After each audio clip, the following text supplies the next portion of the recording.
Okay, listen, we're going live again. So people are eating dinner, but we have a surprise and we have a speaker.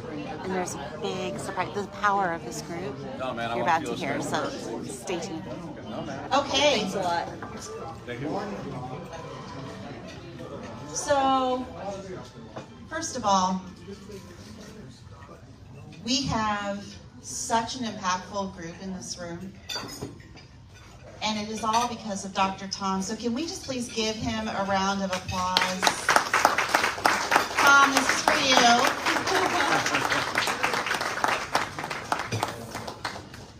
So TJ, during his presentation, challenged us all to give, to meet a need. Oh, I lost it. Oh, so sorry. That's all right. I just don't project that well. Hello? No, wait. Why? You want more? No, I need, it's not on. Yeah, oh, okay, there we go. Perfect, thank you. So TJ challenged the group to meet a need that Amani has, an immediate need, which is a broken down, is it a van, Amani? The Ford Transit. A transit, okay, transit, and you're currently transporting like food in it, but not kids and, you know, the taking kids to camp and all of that, is that right? Because of the state that it's in? Okay. Correct. Okay. So we put her Venmo up and we've got a little over $5,000 so far. Wow. Right? Holy cow. Which is amazing. Amazing. Just this room? Just this room. Just Fantastic, today. everybody. Fantastic. Just today. So I've been teasing a big surprise. And the power of this group, the power of the Lord, there is a van, a transport van that is being gifted to you. So the $5,000 is the cherry on top. So James, you want to come and talk about that? Hello, everybody. Thank you. Last year I was down at the lake, as my summer home is, and I ran across a van. It's a 15-passenger van, and I'm in the snow business in the wintertime. And I thought this van would be great to have all my guys, pile in a bunch of guys, go shovel out plazas and malls and stuff, and they can all stay together. It didn't snow much last year, so the van just sat there. Wow. And it's a 15-passenger van, but here's the kicker. I picked it up from a church. Wow. When, I'm telling you, and one of my friends said to me, he says, there's a better purpose for that van. That thing is in great condition, no rips, no tears. I drove it all the way from the lake, all the way back to Wisconsin. Wow. Zero problems with it, and my buddy said, you know, there's a better purpose for that van. That thing's too nice to be torn up because the guys will just completely wreck everything, you know, as they do. Brand new trucks, they wreck them, you know. So I thought about it when you said, when I heard this, you needed a vehicle, and I thought, you know, I've got a bunch of vehicles, and what hasn't been salted to death up in Illinois?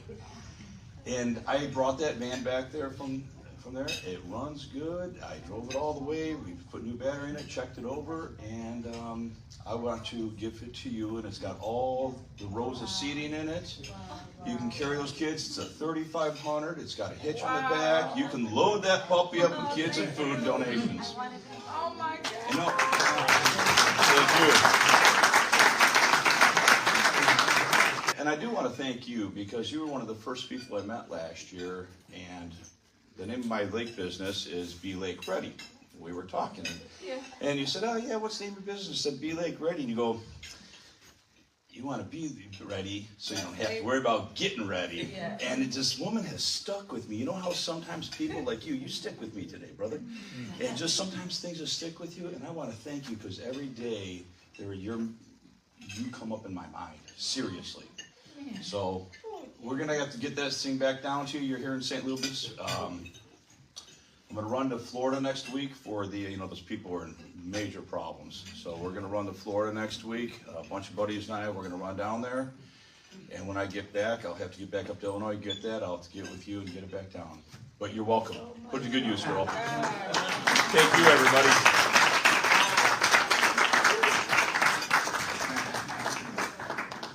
Always be ready so you don't have Get ready, girl.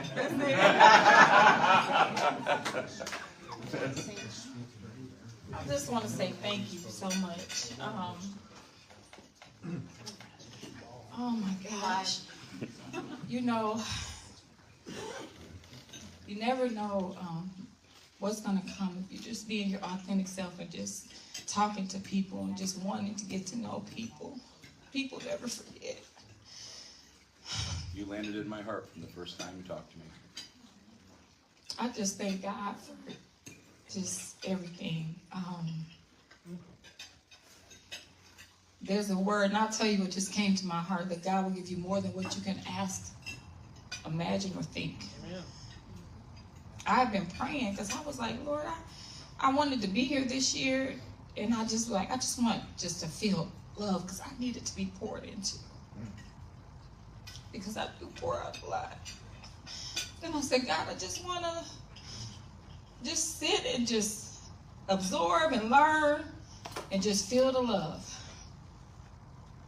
But He's given me more than what I can ask, imagine, or think. And I'm so full, and I haven't even eaten. But I just thank you. I thank you so much. This is going to mean so you don't know how many lives this is going to change. First started with mine and my husband. I couldn't even tell him what was happening because we had our service today. And so I couldn't tell him about everything that was going on because I wanted him, I didn't want to get him off his square. But now he's kind of like walking into, like, what in the heck is happening here, But this is God. This is all because of a vision that God gave to Tom. And now it's just going to keep going and keep going and keep going. That's a legacy. The legacy that keeps going. And I just want to say thank you again. And Miss Sandy, where do you think you're going? What? Come on. Because I want to say to you, I love you. And I thank you for just being who you are. And I meant that when I told you, if you need me, I'm going to be right here with you. I do need you. Well, I need you too. So together we can do this. I love you. Thank you so much.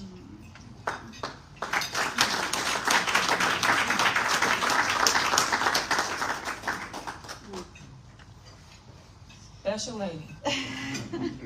Special lady. Thank you. So, I didn't get a chance to tell my husband about everything that happened, so he kind of just getting glimpses and pieces. But I do want to share with you guys that I had no idea that I didn't know you were going to do that. Neither did I didn't know. It was like, how can I help this lady? There's got to have something more than a couple $100. What more can I do? Yeah. Oh, John O'Leary, what more can I do? It just, yeah. It's just funny how God works, right? All the God winks, and we really have to remember, like, no matter what happens, we still have to be the very best version of ourselves that we can possibly be. And you need people to do that. You need people to do that, one, because accountability. And two, is so that you can feel and you can know when you're doing an okay job, When I came here, I was feeling really, really low. Oh. I was feeling low. My energy was low. I was feeling like, okay, God, I just want to get poured into. Now I'm ready to go probably another 50 years, so I know that. So thank you, everybody. I love you guys. I appreciate you.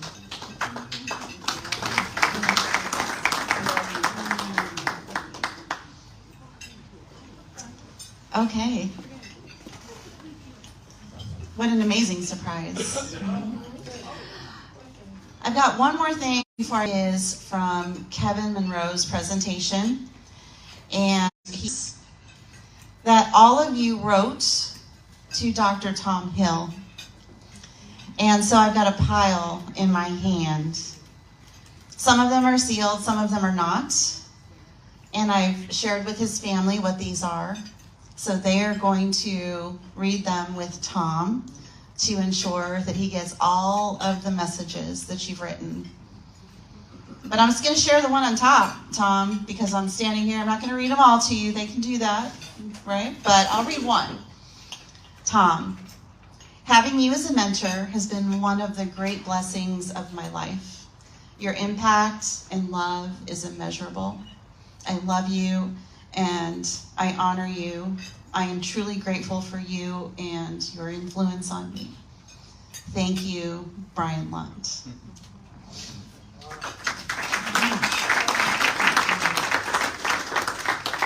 I am fairly sure that those of us who have known Tom for any length of time wrote very similar words. So I'm going to pass these to the family, and I want you to please continue to enjoy your meal while I introduce our dinner speaker. Okay. Our dinner speaker is a 15-year Hills Angel. And I explained what Hills Angels are earlier. Jeff is an innovative entrepreneur and author who sold his computer security company 6 years ago to focus on the second half of his life. He's now the CEO of CareLink Foundation, a faith-based nonprofit that provides microfinance lending to those wishing to start businesses in the developing world. Jeff has helped people launch small businesses in desperately poor regions of the globe for over a decade. Jeff is also the CEO of Thirsty Child, a nonprofit dedicated to helping resolve unsafe global water crisis by distributing free water filters and working with the poor third world communities to dig wells and create water sanitation systems. Jeff is the author of Because There Was Margoth, and I have books of his, if you didn't already pick one up. They're on that table over there. It's amazing. It's an inspiring and dramatic story based on true events of how one woman empowered with microfinance, with the microfinance loan, started a business, discovered her skills, and used her calling and her faith to make a profound difference in her family and the community's lives. Jeff lives in Naperville, Illinois, and New Buffalo, Michigan, with his wife of 45 years, Catherine. They have 2 grown children and 4 beautiful grandchildren, ages 9 to 13. Faith without action is dead. James 2:17 is Jeff's driving verse. You can learn more about his work at jeffreyhartman.org. But for now, I'm going to let you come up to the stage, Jeff, and share your story. Thank you, Sandy. All right. You have a lapel mic, or you want the mic this one? Got a lapel here if Yeah, you want it. there you go. All right, thank you, Sandy. And here's Right up there. Beautiful. Drop that in a pocket. We're good. Testing, testing. You guys can hear me okay? I'll boost it. Sandy mentioned I'm in the second half of my life, so that means I have to try to live to be 132 years old. Which would be okay, maybe, I think. All right, well, thank you. Hey, Sandy, would you do me a favor? Yes. Would you just ask me how I'm doing? Just say, Jeff, how you doing? Jeff, how are you doing? If I was any better, I'd be twins. Anybody ever hear that before? A few times. If I was any better, I'd be twins. Love you, Tom. Happy birthday. All right, everybody. Has anybody ever had one of those text exchanges that you do with people, or an email exchange, when somehow spell check takes over the word and the text message ends up being something really ridiculous? So that happened to me a couple of years ago, or a couple of days ago, I should say. I was texting with a friend to tell him what I was getting ready to come and do this weekend. He sent me back a reply, and I don't know why, it just was so funny, I felt like I had to share it with you, okay? So this is my friend texting back to me when I told him what I'm getting ready to do this weekend. Jeff, I really wish you so much success as you continue your work assassinating people in need.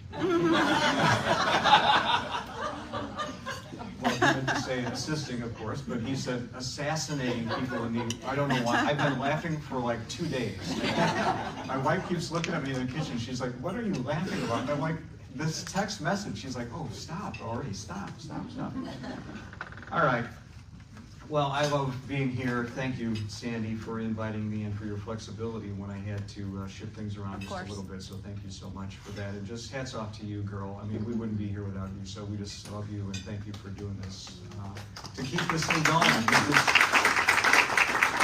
It's worth it. It's just worth it, and it's so important. So I'd like to tell you guys a story. Okay, I'd like to tell you a story. Perhaps 7 of the most powerful words in the history of mankind, right? I'd like to tell you a story. Is it Steve Jobs who said the person who's the storyteller is the most powerful person in the world, right? So I'd like to tell you a story. It's about these 2 little girls from Honduras. They are 13 years old. One of them is named Catherine. One of them is named, she is named Savannah. So we have Savannah and we have Catherine. They both live in a little poor village outside the capital of Tegucigalpa, Honduras. Anybody been to Tegucigalpa? Okay, I'm taking some of you to Tegucigalpa. Tegucigalpa is the capital of Honduras. Honduras is a really tough place. Lots of crime, lots of poverty, lots of injustice, lots of corruption. They live in a little village right outside Tegucigalpa called Nueva Suyapa. Okay, so Nueva Suyapa is like the poorest of the poor. So we've got Catherine, we've got Savannah, 13-year-old girls. They come from different families, but their lives are basically identical. They live in poverty, impoverished homes. Their fathers are mean, cruel people who drink too much. Their mothers are struggling to keep the house together and to make things happen. They are living in wooden shacks with tin roofs, okay? No opportunity, no hope, no education, lots of difficulty, scraping by. You get the picture, right? Fast forward 12 years, and we look at Savannah and we look at Catherine. Savannah, unfortunately, has continued the cycle that her mother was in. She ended up hooking up with some guy who was kind of a mess. He was a gangbanger, and he is mean and ornery and drinks too much, and he's given her about 4 children that she can't afford to take care of. And she's living in a wooden shack with a tin roof. She has no future, no education, nowhere to go. Bad situation. Catherine, on the other hand, fast forward 12 years, she's a well-adjusted person. She was able to get an education. She went to medical school. She got her degree. She married a great guy. She lives in a beautiful little apartment in Tegucigalpa. She is by Honduran standards, she is a prosperous, affluent, well-adjusted. She's got a great life. A couple of kids, things are super. Pediatrician at a local hospital in Tegucigalpa. What happened to these 2 girls who came from identical situations? Identical situations. Well, Catherine's mom's name is Albina. Albina. My foundation gave Albina a microfinance loan many years ago. She was a baker. She was a trained baker. She started a little bakery in her house. Pretty soon the bakery was really doing well. She moved into a little storefront. Pretty soon that storefront started to really grow. She started delivering bakery goods and cakes and making these fancy birthday cakes that she could sell to affluent people in Tegucigalpa who could afford $30 for a cake. Albina started doing really, really well. She was able to send her daughter to college. She was able to send her daughter to medical school, and the rest, I guess, is history. There are 2 things you can do to help a young girl have a shot at life in the developing world. 2 things you can do. You can delay her first pregnancy, and you can give her an education. And if you can do those 2 things, that little girl has a shot. She has a shot at life. And so that's what we do, you guys. You know, we give microfinance loans to people who want to start small businesses. And so it's not just about the loan. It's about ESP, empowering. It's empowering to women, helps them do things that they didn't think they could do. It empowers them. It's sustainable. You know, we all know lots of really good, decent people who fly to sort of far-flung areas, and they give money and cash, and they give medicine and clothes and food and all these things, and that's good. We need to do that as a world. We need to do that to just help reduce human suffering, right? That's a good thing. but it's not sustainable. It's not sustainable. And that same kid who's got an earache that you just gave amoxicillin to is going to maybe have an earache next month, and her mom's not going to have any way to give her medicine. So it is sustainable. It helps people become self-reliant, helps them to have hope, helps them to believe in themselves, and it gives them a future. And it pays forward. So we give Albina a loan, a small loan, to launch her business, and it pays forward, and her daughter goes to medical school. And that's the beauty, that's the power of microfinance lending, and that's what we do. We're a faith-based organization. You know, we everything that we do in the name of the Lord, and that's why we're there. You know, we're not just there because we like Honduras in January, although I do like Honduras in January. But we exist to help people. We feel that we're called to do that. As Sandy said, I sold my business about 6 years ago. I was at least smart enough to have a business partner that was 20 years younger than me, so I could sell my half of the company to him. And now this is what I do. Why Honduras? Doesn't really matter. You know, it could be anywhere. Take a globe and spin it, and close your eyes and stick your finger on the globe. Probably is a place where they need help. So we're helping out in Honduras, and that's our little slice of the world, and we're expanding into Belize as well. But Honduras is kind of where we operate. My church had a connection to another church in Honduras, and that's how we got our toehold down there. Honduras is a tough place. Half the people in Honduras live on $1.90 a day. That's the World Bank poverty. That's the World Bank extreme poverty rate of pay, $1.90 a day. So you get the message. It's pretty tough. It's a different kind of poor. It's a different kind of poor. I don't want to go into my team because I want to respect your time, but I do want to say that we work with the churches in Honduras, and that's what we do. We want to make sure everything we do is centered around the church. So when we go to Honduras to try to meet business candidates, we bring them into churches, and we tell the pastors, bring people into churches. So we do a little Shark Tank right in the church, right? We get these ladies sitting around in a circle. We do our little Shark Tank. There's the pastor over there, happy. And then what we do is if that pastor refers someone to us that we fund, as soon as they're finished paying off their loan, we tithe 10% of the value of the loan to the pastor as a thank you. So he or she gets to keep that money in their church, which is really, really fun. Really fun. So that's what we do. We don't charge interest. You guys all know, I'm sure, some larger microfinance companies. There's some very, very good ones. We're a small grassroots company. We're a self-funded organization. And we don't charge interest. That's one of our main things. We just decided that we weren't going to charge interest because we didn't want anyone to think that we're making money off of it. We cover all of our overhead out of our pocket, and we don't charge interest. But it's all about the church. You know, if we can bring people into the church for business training or for a Shark Tank, churches are the ground zero. And so it's partly selfish because we use the pastors as our feeder system, right? So we get the pastors to bring people in, and they can vet these people for us because they know everybody. You know, the pastors in these little local churches, they know everybody, and they can go, yeah, that guy's good, she's great, not him, okay? Don't give him any money. So they help us with the vetting as well. The Faces of Microfinance, you know, we do bakeries, greenhouse. Hills Angels funded a greenhouse a couple of years ago. Remember that? You guys remember? Many of you gave for that project, and thank you. They are killing it. These ladies, this is that one right there in the middle. That's their greenhouse when they first got going. We built this. It's basically an industrial-sized greenhouse that we built and funded for these ladies, and they're making peppers and tomatoes, and these tomato plants are like this high. I don't know what they're doing, but they know what they're doing. It's a 10-woman cooperative, and they are growing food like crazy. They're making salsa, and they're selling salsa in local grocery stores and local markets. And 10 women support their families with that micro business, and you guys did that. Hills Angels in a summit one year did that, right? You did that. So give yourselves a round of applause. That was his idea, actually. It was Tom's idea.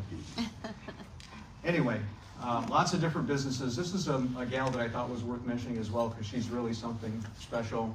Her name is Frances. Her nickname is the Baking Mom. She started a little bakery called the Baking Mom. So she was baking little cakes and stuff out of her house, and she came up with this idea to make these little cakes. That's a cake in a jar. You see that little thing in the middle? It's a cake in a jar.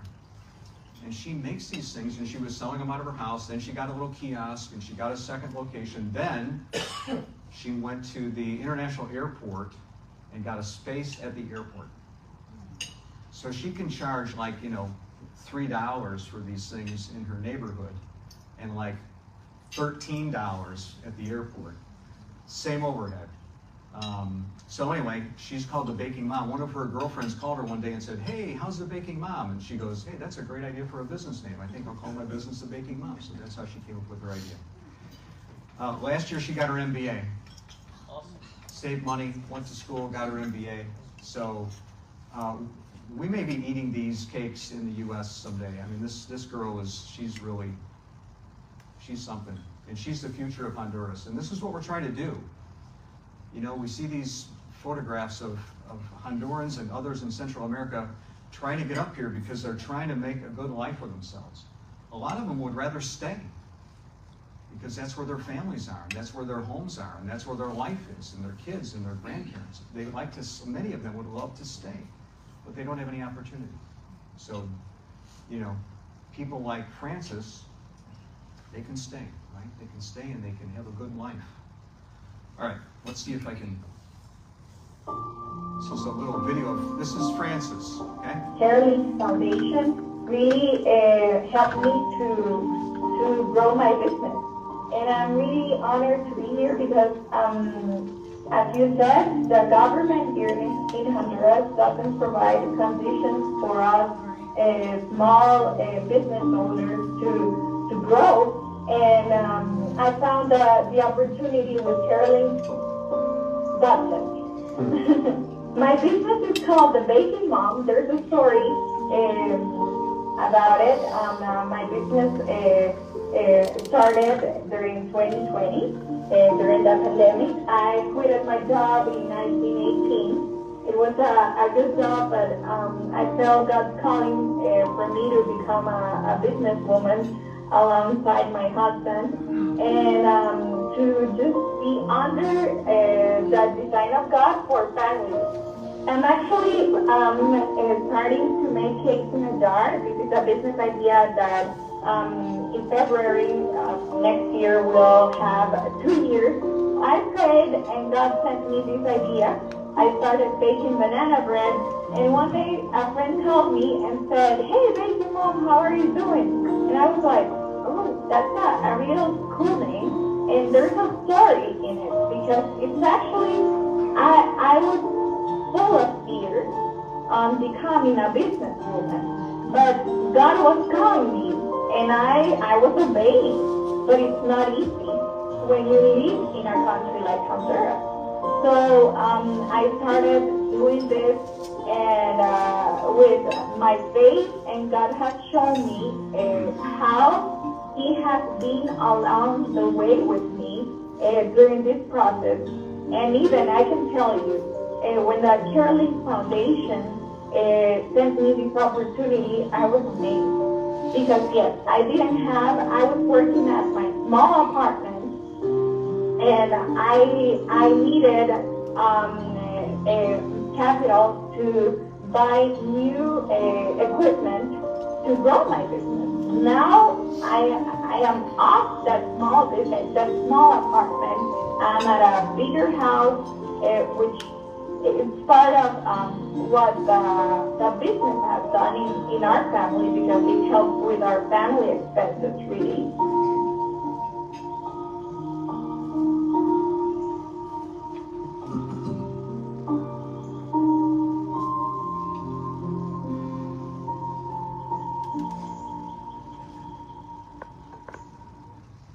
I have to try to remind myself not to tell her story before she starts telling her story, so forgive me for that, but I get kind of excited about the Baking Mom. Anyway, that is her story, and she is something else. How's my time, Sandy? A couple minutes, few minutes, 5 minutes, whatever. I'll tell a quick story about Neri, and then we'll be just about ready to wrap this up. So, we ran into this woman, Neri, a few years ago, again, back in this little village called Nueva Suyapa, the poorest of the poor. That's one of the streets of Nueva Suyapa down there, dirt streets, wooden shacks, pretty tough. The gangs basically control the town. It's about a half an hour drive from Tegucigalpa. And one of the problems with Nueva Suyapa is children have basically zero access to healthcare. They have zero access to medicine. Most of the people who live in Nueva Suyapa can't drive their kids into the city. Most of them can't afford to go in and pay city prices for medicine, even if they could get the medicine. And half the time they show up at the hospital, and the hospital says, sorry, we don't have any medicine. Anyway, so we went in, we found this gal, Neri. She's a trained healthcare professional. She's a nurse, essentially. And we gave her a little microfinance loan, and she started a medical clinic out of her house. And that's her house. We're standing in front of it right there, just a modest little home. And she started this little pediatric clinic in the front of her house. We funded her with $1,800. Gave her all this free medicine. I got a bunch of doctor buddies. We grab medicine, we send it down there in plastic containers. You should see me going through customs. Got these big plastic boxes of all kinds of stuff, and it's like, really, what are you doing? Anyway, this has made a difference in the lives of hundreds of children. Can you imagine? I mean, a lot of you have kids. Has anyone ever had a toddler with an ear infection in this room? A painful ear infection? This is the first thing I started thinking about when we were talking about Neri. And my daughter had suffered from ear infections when she was just a little girl, and she would wake up at night screaming.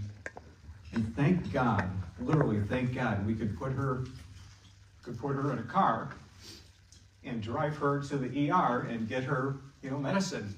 And in 6 hours, she feels great. And that little girl down there doesn't get to do that. She doesn't get to do that. So anyway, again, $1,800, changing the lives of hundreds, maybe thousands, God willing, of kids. So, all right. Shameless plug, pick up a copy. Margotha's a real person. That's her right there in the middle. That's my wife on the right. That's my best friend, Tim Wall, who started CareLink, and then he had the nerve to go out for a jog in 2018 and had a heart attack and died, and that was it. I was on his board of directors. This was a God wink. Wonder who started talking about God winks.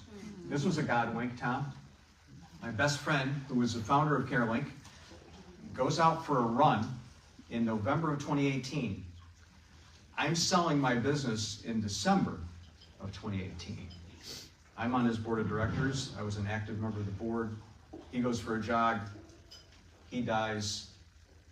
Well, I guess I know what God wants me to do for the next whatever number of years, so I took over CareLink in 2018. Anyway, that's how God works. You think you got it all figured out, and he does that. So, all right. Tom began to encourage me several years ago to provide this group, his Hills Angels and his Summit groups, with an opportunity to invest in a microfinance business if you wish to do that. I have done that again this year. You have some handouts on your table if you wish to make an investment in the life of an entrepreneur. Many of us are entrepreneurs. Many of us have experienced the joy of running our own business. And so we do have an opportunity here. This is Josela. I'll let you read the little background on her. She's a great gal. She's got a great business plan. She's looking for, she wants to raise $6,000 to fund her business. We want to fund her business in November. I'm going back down there. We're hoping to fund about 10 businesses, by the way, when I go back in November. So hers will be one of them. If we fund hers, then that will be your business, okay? Her business will be your business. And when I come back here next year, if Sandy invites me, I'll tell you how You are forever invited. What are you even saying right now? I'll tell you how she's doing, all right? I'll give you an update next year, and I'll say, there she is, and she's doing great. So if you wish to do that, and if you feel called to do that, you can do that. There are lots of different ways to do it. You can go on our website, You can mail a check to that address, you can give me a check, you can see me, I have a credit card reader, I can take a credit card donation as well. We're a 501c3, we're a faith-based group, so you can fully deduct your donation if you feel called to do that. We will make sure you hear all about her and that you get updates on her. Now, you know, Tom's trying to pull away just a little bit here, so he may not do what he usually does, which is walk around the room and bug you. So you're just gonna have to do it on your own, okay? And he may not email you next week saying, hey, did you make a donation? So I'm gonna leave it up to your own choosing, and I think that's it. About this gal's business. Oh, yeah. So when she starts her business, what is she gonna be doing AV work in? Does she need customers remotely, or is she So remote?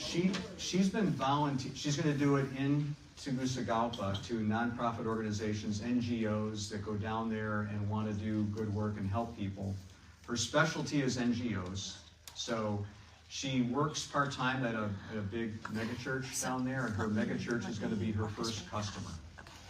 And then she wants to do design work, AV work, you know, meeting support for NGOs that need meeting support, audiovisual design, etc. So that's going to be her business. She knows what she's doing. She's got a great business plan, and she's trained. So the worst thing you can do to a well-intended, smart person in the developing world is hand them a check for $6,000 and say, good luck to you. So you can't do that. So all of our candidates get lots of training, they get lots of support, they get lots of cooperative assistance. They get weekly Bible studies, they get weekly Zoom meetings. You know, we train them, we come around them, we nurture them, we get them stuck into a community, or that's a bad word, get them plugged into a community of like-minded other women, typically women, that are starting these businesses. So they get a lot of support, and that tends to make them more successful than they would normally be. I'm going to say one last word on gratitude, because that's been a big word. Thank you. It's been a big word for us this last day or so. I can't think of anything that causes us to have more gratitude than to help other people. We've all felt that feeling that you get. It's a feeling that you get that you don't get any other way. And I think gratitude is one of the most elegant and rewarding expressions of giving. I also think that philanthropy, you've heard the word joy bounce around a little bit here the last day or so as well. Philanthropy is helping others experience the joy of giving.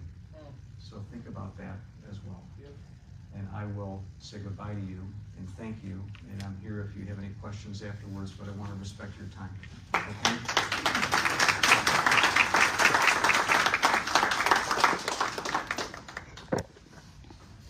You good, Nikki? Okay, so we are going to take a quick break before we bring on our keynote speaker tonight. A couple things I'd like to do. To take a break, you have to stand up. But before you stand up, we are going to sing happy birthday to Tom again. I know we did it once yesterday, but now we have a musician with us. We are going to do it again. Before he starts playing, I would love for you to stand up and give this man a standing ovation, please. And then we'll sing happy birthday, and then take a 5-7 minute break, and we'll come back and hear from Jeff Kozatek.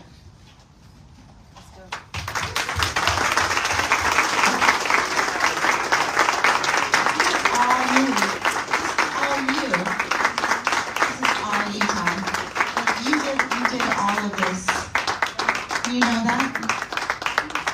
Yeah, you did. We love you. You ready? I want to impress the people at least. Yeah, let's go. You only turned 89 once. Right. Let's make it big.